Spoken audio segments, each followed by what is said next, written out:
The narrator sits in the corner of an old cafe, where the smell of freshly brewed coffee mingles with the scent of vanilla pastries wafting from the kitchen.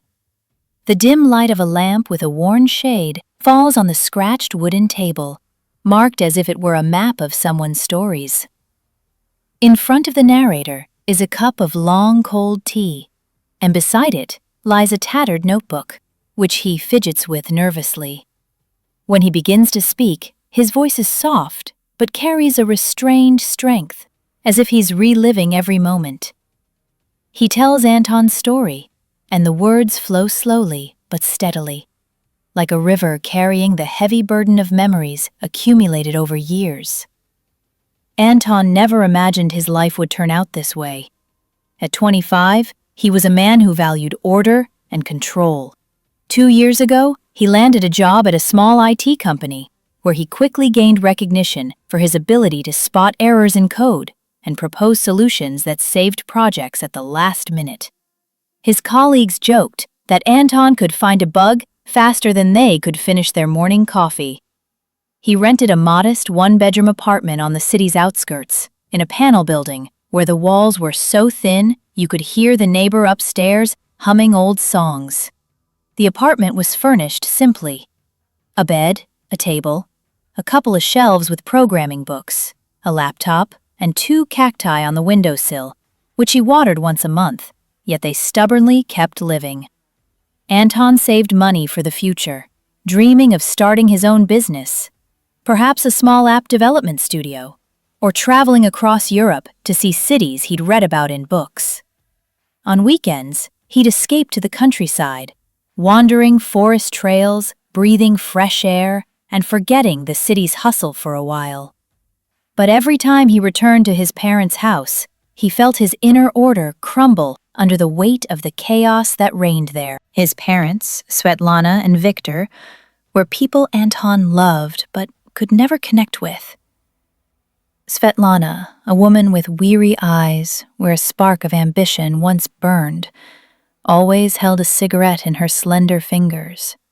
She often spoke of her youth, when she dreamed of becoming an actress, imagining herself on stage, bathed in spotlights, with the audience's applause ringing in her ears. But life had other plans. She worked as a cashier in a small grocery store, where her shifts dragged on endlessly, and customers often irritated her with their nitpicking. At home, she spent her time flipping through old glossy magazines or arguing with neighbors over trifles, loud music or litter in the yard. Viktor, meanwhile, was a long-haul truck driver, but in recent years his trips had become scarce. He spent more time at home, drinking beer with old friends and retelling tales of his travels across the country. Their house, an old 2-story building with peeling green paint and creaking floorboards, was a mirror of their lives, full of memories but long devoid of warmth. The windows were coated with a thin layer of dust, and the rooms smelled of dampness and old furniture that groaned with every movement. Anton had learned to be independent from a young age.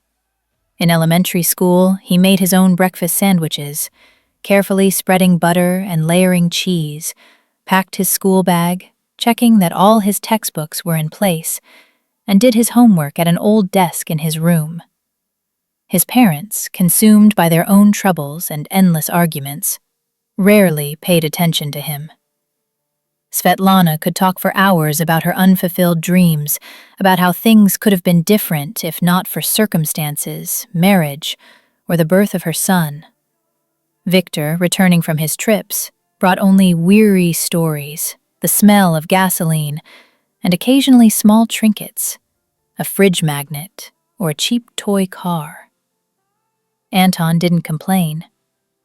He learned early on that he could only rely on himself, and this realization became his anchor, his inner compass, guiding him through the years. But everything changed when Anton started earning money.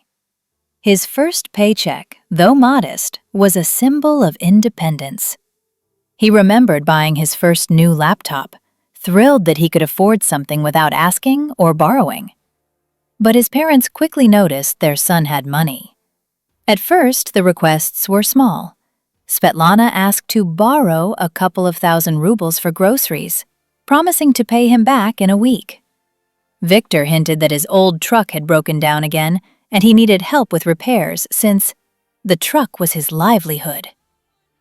Anton didn't refuse. He felt it was his duty, after all. They were his parents.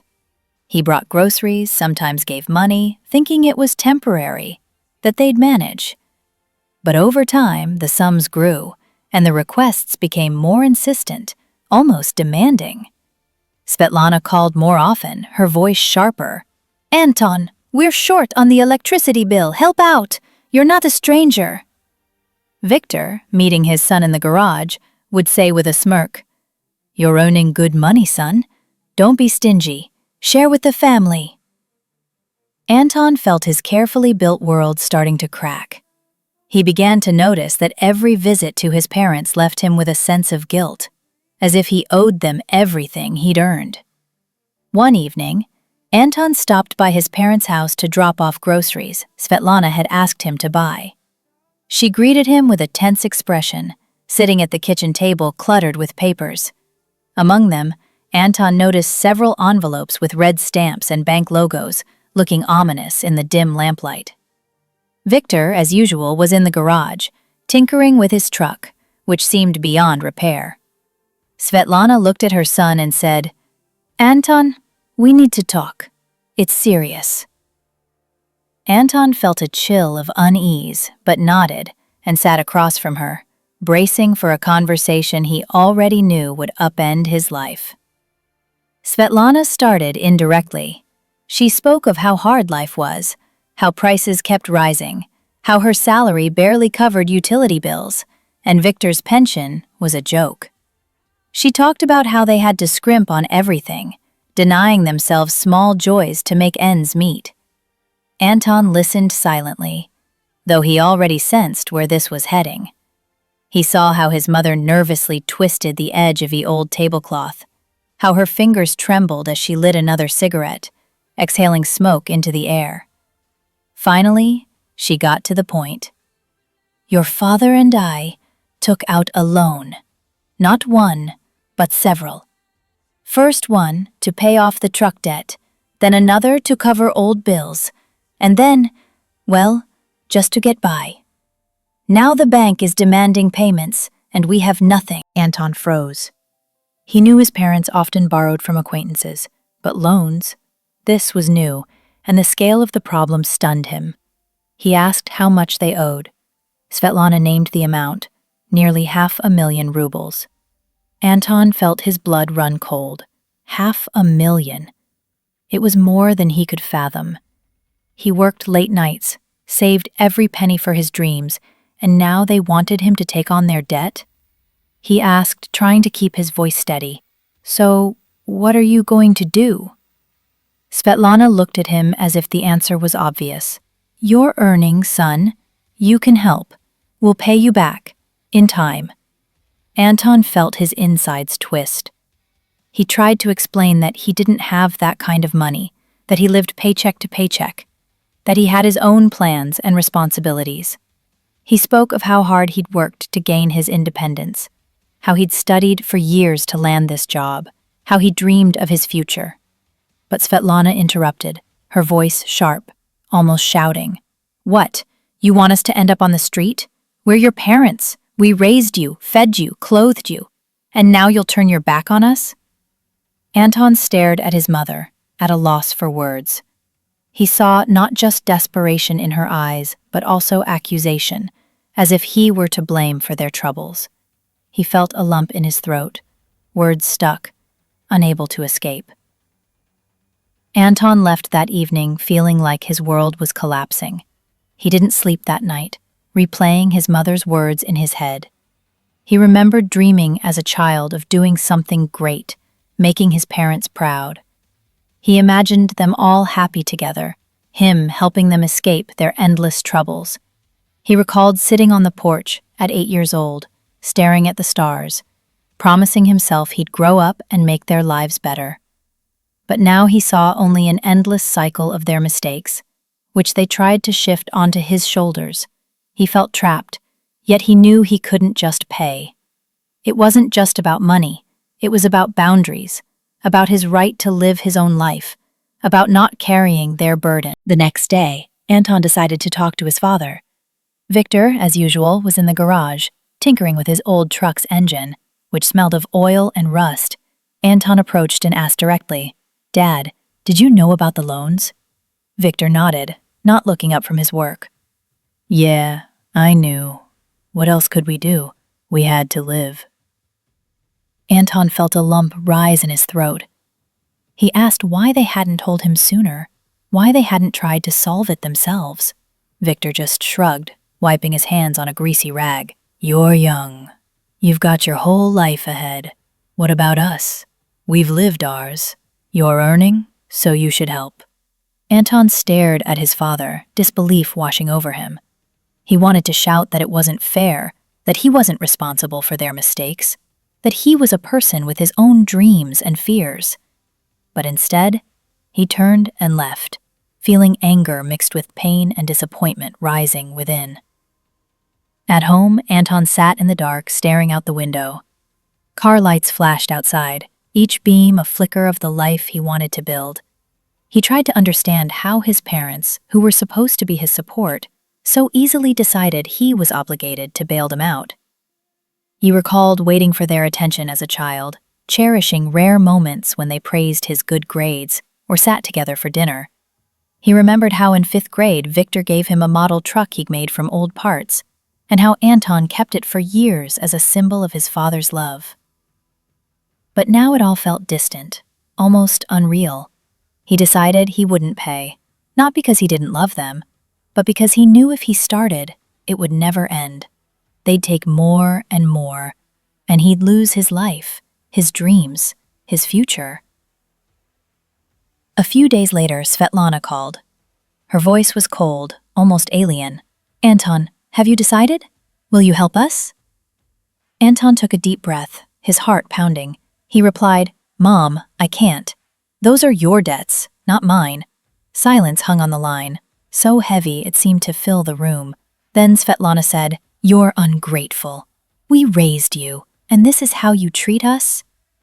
She hung up, and the sharp final sound echoed in Anton's head. Anton sat in his apartment, staring into the void. He knew this conversation would change everything. He hoped his parents would come around, that they'd at least try to understand him. He imagined them calling to say they were wrong, that they'd find another way. But instead, another blow came. A week later, when Anton went to his parents' house to pick up his old things, Victor met him at the door. His face was red with anger, his eyes glinting as if holding back tears or rage. He said, "If you won't help, you don't belong here. Grab your stuff and get out." Anton froze, unable to believe his ears. He wanted to respond, to argue, to explain, but the words stuck in his throat. Svetlana stood in the doorway, silently watching her son. Her eyes were empty, as if she'd already made her decision. Anton walked to his old room, where the air still smelled of his childhood. Books, old posters on the walls, dust in the corners. He packed a box with his things, a few programming books, a couple of sweaters, an old diary he kept in school, and that model truck his father had given him. Each item he picked up seemed to pull him back to a simpler time. He remembered dreaming of the future in this room, promising himself he'd become independent, build his own life. Now he realized that moment had come, but the cost was steeper than he'd imagined. He left the house without looking at his parents. The door slammed behind him. A final chord. Anton stood on the street, staring at the house where his childhood had unfolded. Inside, he felt empty. No anger, no pain, just exhaustion. He knew there was no going back. He turned and walked away, the cold evening air stinging his face. Ahead lay uncertainty. But for the first time in a long while, Anton felt free. The narrator falls silent, his fingers still gripping the notebook. He stares at the cup, where the tea has formed a thin film. His gaze drifts somewhere far off, as if he still sees that house, that door, that evening. The narrator sits in the same cafe, but now dusk is gathering outside, and raindrops slide down the glass, leaving blurred trails. Streetlights cast a soft glow on the wet asphalt, creating an illusion that the city is weeping along with his story. Before him lies an empty teacup, and beside it his tattered notebook, open to a blank page as if ready to capture a new twist of fate. His fingers nervously fiddle with the corner of the paper, and when he continues speaking, his voice is slightly louder, though still tinged with a shadow of pain mixed with resolve to move forward. He continues Anton's story, and the words flow like a river, carrying him further from the past but not letting him forget it entirely. Anton walked down the street, clutching a cardboard box of things he'd taken from his parents' house. The cold evening air bit at his skin, but he barely noticed. His father's voice echoed in his mind. "Grab your stuff and get out." Those harsh, unforgiving words intertwined with the image of his mother standing in the doorway, with empty eyes. Anton didn't look back, though deep down he still hoped to hear the door creak open, to hear one of them call out, saying it was all said in the heat of the moment, that they didn't want to lose him. But the street remained eerily quiet, broken only by the swish of passing car tires and the distant bark of a dog. Anton felt as if part of his soul had stayed behind that closed door, but another part, larger, newer, unyielding, yearned for the unknown, both terrifying and alluring. He returned to his apartment, dropped the box by the door, and collapsed on the couch without turning on the light.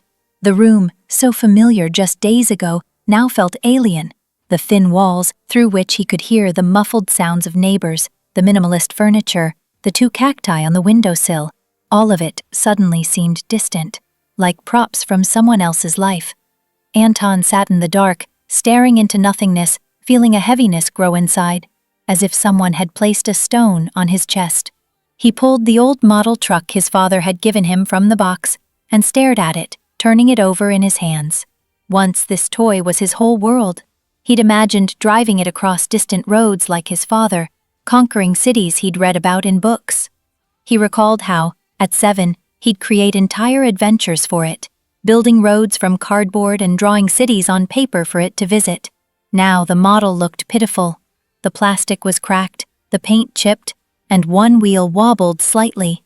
Anton placed it on a shelf by his laptop and vowed not to look back, but that promise, made to himself, proved harder to keep than he thought.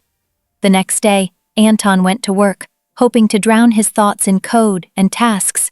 His colleagues, as usual, joked, discussed new projects, and debated which framework was better. But Anton felt cut off from them by an invisible wall. He smiled, answered questions, fixed bugs in the program, but it was all mechanical, like a robot. During the lunch break, he went to the cafe across from the office, ordered black coffee, and sat by the window, watching passers-by. People hurried about their business, laughed, talked on their phones, and each seemed part of another reality, one where families supported each other, not issued ultimatums. He wondered if he'd been too harsh with his parents. Maybe he should have found a compromise, offered partial help. But then he recalled his mother's words, "You're ungrateful," and her cold, almost alien voice, and realized compromise would mean losing himself. He didn't want to become someone who spent his life paying for others' mistakes. Days dragged on slowly, and Anton tried to build a new routine to keep his mind off the past. He stopped calling his parents, stopped visiting, though their house was just a half-hour bus ride away. He knew they wouldn't call either. Pride, resentment, or perhaps indifference wouldn't let them make the first move. But the silence that settled between them was deafening. Anton caught himself habitually checking his phone, expecting a message or missed call that never came. He tried to fill the void with work, but even programming, his former refuge, no longer brought joy. Code, that once clicked together like a puzzle, now seemed a jumble of meaningless lines. Anton felt like a ship that had cast off from the dock, but didn't know where to sail, surrounded only by dark water. One evening, returning home from work, Anton ran into an old acquaintance, Lena, who lived in the next building. They'd gone to the same school, and though they were never close friends, they always greeted each other warmly. Lena, a girl with short dark hair and an open smile, stopped by the entrance, noticing Anton looked lost. "You okay?" she asked, adjusting her scarf. Anton wanted to brush it off, say everything was fine, but her genuine gaze stopped him. He briefly told her about the fight with his parents, how they kicked him out after he refused to pay their debts. Lena listened attentively, not interrupting, then said, "You know, sometimes family isn't those who gave birth to you, but those who understand you. I've had my own issues with my parents, but I learned to build my life without their approval." Her words struck a chord in Anton, like someone opening a window in a stuffy room. He nodded, thanked her, and went home, but her words stayed with him, a beacon in the fog. That encounter became a turning point for Anton. He began to realize he'd lived too long with a sense of duty to parents who saw him not as a son, but as a solution to their problems. To distract himself, Anton enrolled in a mobile app development course he'd long wanted to take, but postponed due to lack of time. The evening classes gave him a sense of purpose he'd been missing. He sat in the lecture hall, listened to the instructor, took notes, and felt his mind come alive again. The course was challenging, but that's what he loved, the challenge that forced him to think, grow, move forward. He also started jogging in the mornings, despite hating sports before. Morning runs through the park, where the first rays of sun pierced the foliage, helped clear his head. He ran, listening to the rhythm of his breathing, and felt each step shed an invisible burden. Sometimes he'd stop by a pond, watching the water reflect the clouds, and think about how far he'd come from the boy who dreamed of pleasing his parents. At night, when sleep wouldn't come, Anton sat at his laptop, working on his first personal project, a task-planning app. He wanted to create something simple yet user-friendly to help people organize their lives. He wrote code, tested the interface, sketched prototypes, and with each day, the app became more real. It was his way of proving to himself he could create something of his own, that he didn't have to live for others. He imagined it becoming popular one day, letting him quit his job and work for himself, travel, live as he'd always wanted. Those dreams were his anchor, his lighthouse in the dark waters still surrounding him. But the past kept catching up. One evening, returning from work, Anton saw Svetlana by his building. She stood, wrapped in an old gray coat, cigarette in hand. Her face was pale, her eyes red, as if she'd been crying or hadn't slept in days. "Anton," she said, spotting him, "we need to talk." His heart sank. He didn't want this meeting, didn't want to return to what he'd tried so hard to leave behind. But something in her appearance, maybe exhaustion, maybe despair, made him pause. He nodded and said, "Okay, come in." They sat in the kitchen, and Svetlana began to speak. She told him how hard things were, how the bank called daily, how Victor had given up and barely left the garage, where he tinkered with his old truck. She spoke of fearing they'd lose the house, of not knowing what to do. Her voice trembled, and Anton saw she was on edge. But he also noticed she didn't apologize, didn't mention how they'd treated him. Instead, she hinted again, "If you helped, things could get better. You're our son." Anton listened, but inside he felt cold. He realized she hadn't come to reconnect or understand him, but to ask again, to shift their burden onto him. He looked at his mother and asked, "Mom, Do you remember what Dad said? That I don't belong in your house? Do you remember standing there, silent? Svetlana fell quiet, her eyes filling with tears. But she didn't answer. She took a drag on her cigarette, exhaling smoke into the air, which grew heavy, like their silence. Anton continued, I wanted to help, but not like this. I can't live fixing your mistakes. I have a life too. Svetlana stood, her face twisted with resentment. She spat. You're cruel. You're not a son. She left, and the door closed quietly behind her. But that sound was heavier than the one he'd heard leaving their house. Anton stayed alone in the kitchen. He felt everything boiling inside, but also a strange relief. He knew he'd made a choice, not out of revenge or anger, but for himself. He no longer wanted to be the one paying for others' debts, living for others' expectations. He wanted to live his life, and for the first time in a long while, that desire was stronger than guilt. The narrator falls silent, his gaze sliding to the empty cup. Outside, the rain intensifies, tapping on the glass like a metronome marking time. He closes the notebook, as if putting a period on this part of the story. The narrator sits in the same old cafe, but now it's deep into the night outside. The rain has stopped, and the street glistens under the streetlights, reflecting their yellow beams like a mirror in which the city seems alive yet distant. The empty teacup has been cleared by the waiter, and the tattered notebook lies before the narrator, its pages filled with tiny handwriting, like a map of a long and winding journey. When he begins to speak, his voice is calmer than before, but it carries a new depth, as if he's reached the end of the story and now views it from the perspective of trials endured.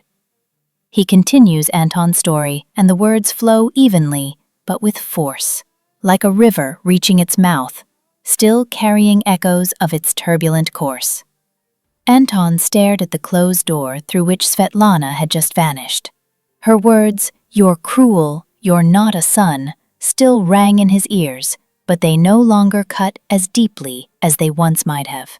He felt that, with each such conversation, each new accusation, something inside him was changing. It wasn't anger or indifference, but something else. Confidence that he'd made the right choice by choosing himself. Anton sat at the kitchen table, opened his laptop, and returned to his app. The code he wrote was his sanctuary, his way of telling the world he existed, that he could create, not just destroy. He worked until dawn, and when the first rays of sunlight pierced the thin curtains, he felt, for the first time in ages, that he was breathing freely. The laptop screen glowed with a soft blue light, and the lines of code formed patterns that felt like a map of his new life. Months passed since that evening when Svetlana visited. Anton no longer waited for his parents' calls, no longer checked his phone, hoping for a message. He knew the bridges between them had burned, and though it still hurt, he was learning to live with that void. He recalled dreaming as a child of his parents being there, proud of him, their home a place where he felt safe. But now he understood that home had never been that. It was an illusion he'd created, clinging to rare moments of warmth, like the day his father gave him the model truck, or when his mother, laughing, taught him to cook scrambled eggs. Those memories were like old photographs, faded, but still precious. Anton kept them in his heart, but no longer let them define his life. He continued his morning runs, which had become more than a distraction, a ritual, reminding him of his strength. The park where he jogged was old, with tall pines swaying in the wind and narrow paths strewn with fallen leaves. Each morning, breathing the fresh air, Anton felt his thoughts clear. the weight of the past lighten. He noticed small things: sunlight dancing on the pond's surface, reflecting clouds, birds flitting from branch to branch, the earthy scent after rain filling his lungs. Those moments were his, and no one could take them away. Sometimes he'd pause by an old oak in the park's center, touching its rough bark, thinking how it had stood there for decades, weathering winters and summers, needing no one's approval. It inspired Anton, reminding him he too could be strong, resilient, independent. At work, Anton had changed too. He was no longer the withdrawn guy hiding behind his monitor, avoiding extra talk. He started joining discussions, pitching ideas that surprised even senior colleagues. His manager, a sharp-minded woman in her 40s, called him in one day and said, "Anton, you're different now. You used to be a good worker. Now you're a leader. Keep it up." Her words caught him off guard, but he felt pride, not the kind that depends on others' opinions, but the kind born inside when you know you're on the right path. His project partner, Dima, noticed the changes and said over beers one night, "You've woken up, Antoka. You used to be like a robot. Now you're human." Anton smiled but stayed quiet. He knew these changes came at a steep cost, but they were worth it. His task planning app, which he worked on at night, began taking shape. Anton spent countless sleepless nights debugging code, testing the interface, fixing bugs. He showed a prototype to Dima, who was thrilled. "Polish this, and it could take off. Seriously, man, you could start your own business." Those words sparked something in Anton he hadn't felt in years. He started dreaming not just of the app, but of how it could change his life. He imagined quitting his job, working for himself, traveling the world, seeing cities he'd read about in books. He recalled flipping through an atlas as a child, dreaming of Paris, Barcelona, Tokyo, promising himself he'd see them one day. Now those dreams felt closer than ever, but the past still crept in. One day, returning from his development course, Anton got an email from his aunt Marina, Svetlana's sister.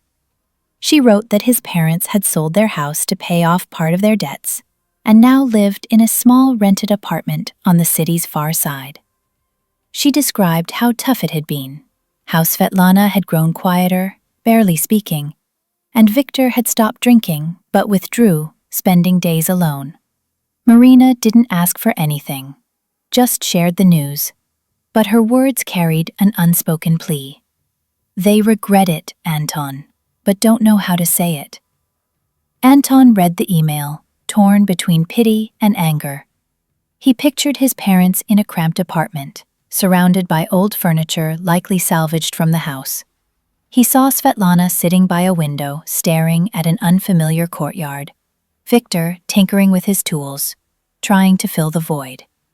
He felt a pang of guilt, but reminded himself it was their choice, their debts, their decisions, their lives. He wrote Marina a brief reply. "Thanks for letting me know. I wish them the best." He sent it and closed his laptop, feeling the weight of guilt lighten slightly, though it still pressed on his shoulders. Anton started spending more time with Lena, his neighbor he'd run into by the building. They began meeting more often, at a cafe, sipping coffee and discussing books, or strolling in the park, where Lena shared stories about her illustrations. She was an artist, drawing for children's books, and her view of the world was so light, so free, that Anton was drawn to her. One day, sitting in the park eating ice cream, Lena told him how she left home in her youth because her mother didn't accept her choice to be an artist. "I just realized I couldn't live for others' expectations," she said, gazing at clouds drifting across the sky. "It was scary, but I've never regretted it." Anton listened, her words resonating with his own story. He told her about his app, his dream of quitting his job, how he wanted to build his life. Lena smiled and said, "You're already doing it. Just keep going." Her words became another beacon, Another reason to move forward. Soon, Anton finished the first version of his app. He uploaded it to the App Store, expecting little, but within weeks he noticed downloads rising. Early reviews were positive, with users saying it helped organize their day, that it was simple and user-friendly. This boosted Anton's confidence. He started working on updates, adding features, fixing bugs. Dima helped with promotion, sharing the app in professional chats, and soon Anton had active users sending him thanks. It was a new feeling, knowing his work helped others, that he'd created something of his own. He felt, for the first time, he was moving in the right direction, and it filled him with energy he hadn't known before. But the past still found ways to remind him. One evening, returning from work, Anton saw Victor by his building. His father looked older than he remembered, hair grayed, shoulders stooped, eyes heavy with a fatigue that hadn't been there before. He stood, holding an old jacket, looking unsure how to begin. "Anton," Victor said, "I didn't come to fight. I just wanted to see you." Anton froze, unsure how to respond.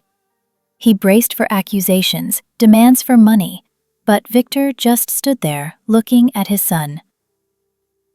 "Your mother and I, we messed up," he continued, his voice trembling. "We didn't want to lose you. I'm not asking you to come back or help. Just know we regret it." Anton stared at his father, a storm of emotions raging inside. Resentment for the words spoken, pity for the broken man before him, relief at hearing those words, and anger that they came so late. He nodded and said, "I'm glad you came, but I need to move on." Victor nodded back, as if understanding, and walked into the darkness, his figure fading in the streetlight's glow. Anton stood by the building, staring at the empty street. He felt this conversation was the final period in their story. He didn't know if he'd see his parents again, but it no longer mattered. He'd built his life, imperfect, but his own. His app was gaining traction, bringing in small ad revenue. He planned to quit his job in the coming months to focus on his venture.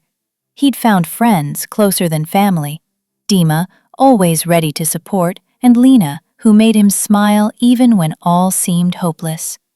He and Lena were spending more time together, and Anton noticed her presence brightened his days. She designed illustrations for his app, and their collaboration grew into something more than a project. One night in his apartment, Anton opened the old diary he'd taken from his parents' house. He flipped through pages where, as a child, he'd written his dreams, to become a programmer, to travel, to be free. He smiled, realizing that despite everything, he was pursuing those dreams. He closed the diary, placed the model truck on a shelf by his laptop, and thought that perhaps it still symbolized something important. Not the past, but his ability to move forward, no matter what. Anton returned to his app work. Outside, night enveloped the city, but his room glowed with light, the light of his new beginning. He knew challenges lay ahead, but he was ready. He was no longer the boy waiting for his parents' approval. He was a man building his life, step by step, line of code by line, dream by dream. The narrator falls silent, closes the notebook, and looks out the window. The night outside seems endless, but his eyes hold calm. Anton's story is complete, but its echoes linger in the cafe's silence, like a quiet melody that stays with you long after.